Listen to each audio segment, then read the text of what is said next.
हम तो शासक हैं, हम तो साहब हमने देश में हुकूमत की है, आजादी से पहले भी की है। हम राजा रजवाड़े खानदान के हैं, महाराजा बिजली पासी की संतानें हैं। और उत्तर प्रदेश में तो हम लोगों ने राजपाट किया, लेकिन कि आजादी की लड़ाई होती है तो आप लड़ते हैं, जब देश संकट में होता है तो आप लड़ते हैं। चाहे उत्तर प्रदेश हो, चाहे बिहार हो, हमारे खून में है कि हम देश के लिए, आजादी के लिए लड़ते हैं। हम निडर लोग होते हैं, हम लोग कुछ भी इस देश के लिए कर जाते हैं। और इसलिए अंग्रेज अगर किसी से इस देश में अगर थर-थर कांपता था तो इस पासी समुदाय के लोगों से इतिहास रहा है कि हमने लड़ाई जब भी लड़ी है, हमारे लिए देश सर्वोपरि होता है, देश की मिट्टी सर्वोपरि होती है, और उसके लिए हमारे महापुरुष कुर्बान होते चले गए। इस देश की मिट्टी के लिए लड़ने में अगर किसी का सबसे ज्यादा योगदान है तो वो अनुसूचित जाति में पासी बिरादरी के लोगों का। 1857 की जो लड़ाई है वो किसी और की नहीं लड़ी है, और के सामने लड़ाई हमारे महापुरुषों ने लड़ी। अंग्रेजों से जब लड़ाई लड़ने का नंबर आया तो किसी और ने नहीं लड़ाई लड़ी है। गांव के गरीब किसान मजदूर, जिनको हम आप कहते हैं, और हम ही आप लोग, जिनको राजा रजवाड़ों के उसमें नहीं रहते थे, किसी के गुलाम नहीं हुआ करते थे, आजादी के लिए अगर अंग्रेजों ने लगान बढ़ाया तो लगान को कम करने के लिए, या देश की आजादी में जनता को कैसे, किस तरह से उसको हक मिले, उसके अधिकारों को लेकर कैसे हक मिले। इससे उत्तर प्रदेश में आप जानते हैं कि आपके मदारी पासी जो एका आंदोलन चलाते थे, गांधी जी की तरह टोपी पहनते थे और बहुत पढ़े लिखे नहीं थे, इसके बावजूद वो जो है पूरे उत्तर प्रदेश में अंग्रेजों से लोहा लेते थे। और उन्होंने कहा कि जब तक इस देश में अंग्रेज ये लगान कम नहीं कर देंगे, हम इस आंदोलन को खत्म नहीं करेंगे। और इस देश में अंग्रेजों को झुकना पड़ा, और उस एका आंदोलन के कारण जो है, जबकि अंग्रेजों ने कहा कि जहां कहीं मदारी पासी दिखाई पड़े उनको गोली मार दी जाए, उनको पकड़ लिया जाए, तो रात रात मीटिंग करते थे। और किस लिए करते थे? देश के किसानों के लिए, देश की आजादी के लिए, देश के लिए, देश की स्वतंत्रता के लिए। ये हमारा गौरवशाली इतिहास रहा है कि हमने लड़ाई जब भी लड़ी है, हमारे लिए देश सर्वोपरि होता है, देश की मिट्टी सर्वोपरि होती है, और उसके लिए हमारे महापुरुष कुर्बान होते चले गए। वीरांगना हुदा देवी पासी जो सिकंदराबाद की, जहां पर उन्होंने 36 अंग्रेजों को मार गिराया। मक्का पासी उनके जो पिता, उनके जो पति थे, उनको भी अंग्रेजों ने मार दिया। लेकिन उस समय उस महिला ने जो है अपने घर गृहस्थी को छोड़ करके और सेना में भर्ती होकर के जो है अंग्रेजों से लोहा लेने का काम किया, और आज सिकंदराबाद में उनकी बहुत बड़ी मूर्ति लगी हुई है। हम बताना आपको केवल ये चाहते हैं कि देश में आजादी की लड़ाई में हमारा योगदान है।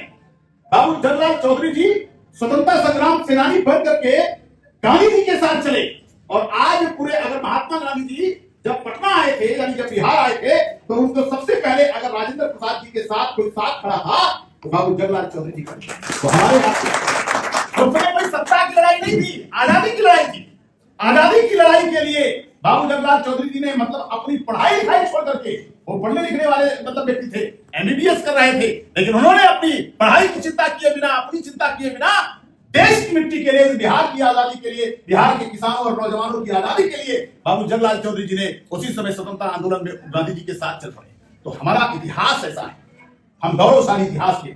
और उसके बाद आपको मालूम है कि आप बिहार के सब रहने वाले हो कि बाबू जवाहरलाल चौधरी जी ने फिर महात्मा गांधी के साथ, राजेंद्र प्रसाद जी के साथ, और जब 1937 में पहली बार जब बिहार में प्रांतीय चुनाव होता है तो उसमें भी उनको जो है राजनीति में संवैधानिक पद पर जाने का मौका मिला। और पहले कैबिनेट मंत्री अगर बिहार में कोई बना तो जवाहरलाल चौधरी जी बनते हैं। तो हम आपसे कहना चाहते हैं कि कांग्रेस का और आपके समाज का रिश्ता जो है वो बहुत ऐसा अनमोल रिश्ता है। उस रिश्ते की दुहाई दे करके मैं आपके बीच में आया कि आजादी की लड़ाई होती है तो आप लड़ते हैं, जब देश संकट में होता है तो आप लड़ते हैं।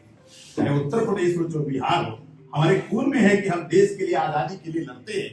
तो हम आपसे सिर्फ एक बात कहने आए कि आज इस देश में उस संविधान पर संकट है जिस संविधान की बदौलत हमारे आपके पुरखों को, हमारे आपके बाप दादाओं को, हमारे आपके नौजवानों को एक अच्छी जिंदगी मिली है। बैलगाड़ी वाला देश था, हम उठ बैठ नहीं सकते थे, हम खा नहीं सकते थे, हमको रियासत और शासन की तो बहुत दूर की बात है, हमको शिक्षा से वंचित किया गया। 1857 में जब हमने क्रांति की लड़ाई लड़ी तो अंग्रेज हमको दुश्मन की तरफ देखता था, और यही कारण है कि 1872 में हमारे ऊपर जराइम एक्ट लगा। वो जराइम एक्ट, इसका मतलब ये नहीं कि हम अपराधी थे, लोग कहते हैं वो अपराधी एक्ट है, ये जराइम एक्ट है जो अपराध करने वाली कौम थे ना।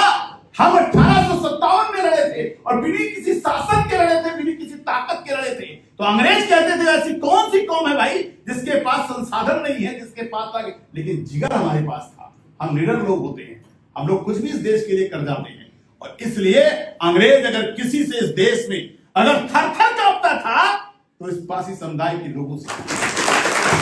हमारी विरासत है, हमारी विरासत है, इसलिए हम आपसे कह कहना चाहते हैं कि जब जब इस देश पर आन बान शान पर कभी चोट पहुंचाने की कोई हिम्मत करता है तो ये हमारा गौरवशाली इतिहास की धरोहर मैं आप सबसे कहता हूं कि आप सबको खड़ा होना होगा। और इसलिए खड़ा होना पड़ेगा कि देश आज संकट में खड़ा है। आज संविधान पर चोट है। हमारे संविधान की बदौलत हमारे बाप दादाओं को, हमारे लोगों को पढ़ने का मौका मिला, छात्रवृत्ति मिली, छात्रावास मिला। यहां से हम शुरू करते हैं। यानी अगर हमारे लोगों को छात्रवृत्ति नहीं मिलती, हमको आपको छात्रावास नहीं मिलता, शिक्षा का साधन नहीं मिलता और आरक्षण की व्यवस्था नहीं होती तो क्या हम भी पैंट शर्ट कोट पहन करके घूम सकते थे? नहीं। निश्चित तौर पर उसी संविधान ने हमको आपको आगे बढ़ने का मौका दिया। किसी को आईएएस बनाया, किसी को आईपीएस बनाया, किसी को लेखपाल बनाया, किसी को अध्यापक बनाया, किसी को डॉक्टर बनाया और अब हम आप अपनी अच्छी जिंदगी जीते हैं। वो इसलिए जीते हैं क्योंकि संविधान ने हमको आपको दिया है, हमको इस देश के संविधान ने दिया है और उसी की बदौलत हमारे बच्चों को अच्छी जिंदगी जीने का मौका मिला है। तो क्या हम आने वाली पीढ़ी के लिए कुछ नहीं कर सकते? करना चाहिए। इसलिए करना चाहिए कि आने वाली पीढ़ी का इतिहास जब पढ़े तो ये ना कह सके कि हमारे लोग तो थे बाबू साहब लोग, लेकिन देश के लिए, समाज के लिए केवल अपने लिए जीते रहे, अपने परिवार के लिए जीते रहे, अपने लोगों के लिए जीते रहे, समाज के लिए नहीं रहे। इसलिए मेरे मित्रों, मैं आप सबसे कहने आया हूं, आइए इस एक फिर से एक आजादी की लड़ाई लड़ी जा रही है। और वो आजादी की लड़ाई क्या है? अब अंग्रेजों से नहीं लड़ना है, अब हमको उनसे लड़ना है जो संविधान के विरोधी है, जो इस लोकतंत्र के विरोधी हैं, जो देश के विरोधी हैं। इनसे लड़ना है और इनसे लड़ने के लिए हमको आपको एकजुट होना पड़ेगा और एकजुट होकर के हम इस लड़ाई को लड़ सकते हैं। आज भी हमारे लिए दरवाजे बंद हैं। आप देखिए, न्याय का जो है न्यायिक आयोग इस देश में नहीं बना। न्यायपालिका में हमारा प्रवेश अगर नहीं होगा तो हम कैसे आगे बढ़ जाएंगे? और न्यायपालिका में हर जाति धर्म के लोगों को न्यायपालिका में अपना हक और अपना अधिकार पाने के लिए इस देश में जब तक गरीब का बेटा न्यायाधीश नहीं बनेगा, हाई कोर्ट और सुप्रीम कोर्ट में जो है जब तक जज नहीं बनेगा, तब तक ये लड़ाई अधूरी रहेगी मेरे मित्रों। इसलिए आरक्षण के समर्थकों लोगों को एकजुट होना चाहिए, संविधान को मानने वाले लोगों को एकजुट होना चाहिए। इस देश में निजीकरण के विरोध में आना ही पड़ेगा हमको, आपको। या तो निजीकरण हो तो फिर उसमें आरक्षण का प्रावधान हो, वरना बड़े बड़े कंपनियों को जमीन मिलेगी, उनको पैसा मिलेगा, बड़ा बड़ा पूंजी मिलेगी, वो कंपनी तैयार करेंगे। इस देश से उनको बैंक से पूंजी ना दी जाए, अपने पैसे से चलाए, हमें कोई जरूरत नहीं है। लेकिन अगर इस देश के खजाने से अगर पैसा लेकर के उनको जो है कंपनी बनाई गई है और उनको जमीन दी गई है, सरकारी सुविधा दी गई है, तो इस देश के लोगों को उठ खड़ा होना पड़ेगा कि निजी क्षेत्र में आरक्षण होना चाहिए, क्योंकि देश का पैसा। अब ये लड़ाई कौन लड़ेगा? ये हमको आपको आने वाली पीढ़ी के लड़ना पड़ेगा। हो सकता है हम आप अधिकारी बन गए, हम आप नेता बन गए, हम लोग कर्मचारी, हम लोग अच्छा खाना अच्छा पीना हो रहा है, लेकिन सोचिए जरा उनका क्या होगा? हम लोग गरीब लोग हैं जो ताड़ी का काम करते हैं, क्योंकि उनके पास दूसरा रोजगार नहीं है, उनके पास पैसा नहीं है। गरीब कमजोर लोग हैं, अपने पेट को भरने के लिए, आत्मनिर्भर बनने के लिए क्या करते हैं? उनको जीवन चलाना है ना, तो जो परंपरागत तरीका होता है उस तरीके से वो चलते हैं। हम ये नहीं कहते हैं कि आप इस काम को कैसे करते कैसे नहीं करते, लेकिन सरकार से हमारी मांग है कि आप कोई कानून लाने से पहले आप उनके जीवन यापन के बारे में सोचते तो कम से कम वो जीवन यापन कैसे चलाएंगे। तमाम निर्दोष लोगों पर मुकदमे लिख दिए गए, तमाम उनको जबरदस्ती इस तरह से किया गया। और बिहार में घूम घूम कर देख रहा हूं कि नकली शराब के नाम पर तमाम निर्दोष लोगों को जेल भेज दिया गया। तमाम की तो जीवन लीला समाप्त हो रही है। तो मैं सिर्फ इतना कहना चाहता हूं कि जो मेरी समझ में आता है कि देश संकट में है, हमारा संविधान संकट में है और हमारे आने वाले बच्चों का भविष्य संकट में है। इसलिए मैं आप सबसे कहना चाहता हूं कि आइए इसी कड़ी में मैं जननायक राहुल गांधी के संविधान बचाओ उस आंदोलन का मैं हिस्सा बना और उनका एक सिपाही बन करके मैं पूरे देश के कोने कोने में चल रहा हूं। और मुझे कांग्रेस ने एक अवसर दिया और उस अवसर के तहत मैं उत्तर प्रदेश में जननायक राहुल गांधी जहां से चुनाव लड़ते हैं, रायबरेली, उसी धरती से मैं आया हूं जहां से श्रीमती इंदिरा गांधी जी थी। आज वहीं पर जननायक राहुल गांधी जी हैं, वहां से विपक्ष के नेता रायबरेली से चुनकर वो विपक्ष के नेता बने और आज राहुल गांधी पर तमाम आरोप प्रत्यारोप लगते हैं। मैं आपसे केवल एक सवाल पूछता हूं, सवाल ये पूछना चाहिए कि अगर कांग्रेस ने कुछ नहीं किया तो आगे करेगी, सवाल ये उठता है कि जो इस समय सरकार है वो हमारे लिए क्या करती है। लेकिन बात करेंगे कि पंडित नेहरू ने क्या किया, बात करेंगे कि श्रीमती इंदिरा गांधी ने क्या किया, बात करेंगे कि राजीव गांधी ने क्या किया, जो इस दुनिया में नहीं है उन पर सवाल होता है। राहुल गांधी से सवाल करिए तो राहुल गांधी अपने कार्यकाल का अपना हिसाब दे देंगे, लेकिन सवाल पूछते हैं कि 70 साल से क्या किया, 70 साल से क्या किया। तो मेरे मित्रों, ईमानदारी से बताओ कि इस देश ये तो राजा रजवाड़ों का देश था। जमींदारी विनाश अधिनियम अगर कोई लाया तो कांग्रेस लाई, और श्रीमती इंदिरा गांधी लाई, पंडित जवाहरलाल नेहरू लाई, और हमारे लोगों को जमीन देने का काम पूरे देश में किया गया। मेरे मित्रों, मेरा कौन लेकर आया? पर जब जवाहरलाल नेहरू के बाद आपके राजीव गांधी जी आए, तो जो जिसको आप अनुसूचित जाति जनजाति अत्याचार निवारण अधिनियम करते हैं, SC/ST एक्ट कहते हैं, कौन लेकर आया? इसको तो राजीव गांधी जी लेकर लाए ना। जब हमारे लोगों को, गरीब लोगों को चारपाई पर बैठने पर मारा जाता था, जब उनको प्रताड़ित किया जाता था, उनके साथ न्याय नहीं होता था, उस समय कानून कौन लाया? उस समय कांग्रेस के राजीव गांधी जी हमारे लिए, आपके लिए कानून लेकर के आए। मैं कहना यही कहना चाहता हूं, हमारा आपका रिश्ता बना है, मैं आपसे बैठ करके कभी इस बात पर विस्तार से बात करूंगा। मुझे ऐसा लगता है कि कांग्रेस ने हमको, आपको शुरू से लेकर के आज तक आगे बढ़ाने का मौका दिया। बीच में हम लोग भटकते चले गए। हमको आपको कोई मंत्री का पद दे सकता है, हमको आपको कोई विधायक और सांसद बना सकता है, लेकिन आने वाली पीढ़ी को कुछ नहीं दे रहा है। इसलिए मैं आपसे कहना चाहता हूं, और इसीलिए मैं एक स्लोगन कहता हूं, हर जगह कहता हूं, यहां भी कह रहा हूं कि दया नहीं, अधिकार चाहिए, और भारत को संविधान का राज चाहिए। कि हमको दया मत दीजिए, हमको अधिकार दीजिए, हमको ताकत दीजिए, क्योंकि हम हुक्मरान हैं, हम तो शासक हैं, हमने देश में हुकूमत की है, आजादी से पहले भी की है। हम राजा रजवाड़े खानदान के हैं, महाराजा बिजली पासी की संतानें हैं हम लोग, और उत्तर प्रदेश में तो हम लोगों ने राजपाट किया है। लेकिन इधर बीच लोकतांत्रिक व्यवस्था में हम लोग बढ़ते गए, बिखरते गए, इधर उधर जाते गए, अपने अपना हित देखते गए, और हमने उस संविधान की तरफ, देश की तरफ ध्यान नहीं दिया। उसका परिणाम निकला कि हम लोग भटकते चले गए। इसलिए मैं आपसे कहने आया हूं, और अपने महापुरुषों का जितनी ताकत से आप स्मरण करेंगे, आपको उतनी ऊर्जा मिलेगी, क्योंकि हमारा इतिहास ही गौरवशाली है। तो हमने, भाई विनोद चौधरी जी जब हमसे मिले तो मैंने इनसे बात की, और इन्होंने इसी हाल में हमको लाए थे, बाबा साहब की प्रतिमा, और यहाँ पर हमको पुष्प अर्पित करने के लिए लाए थे।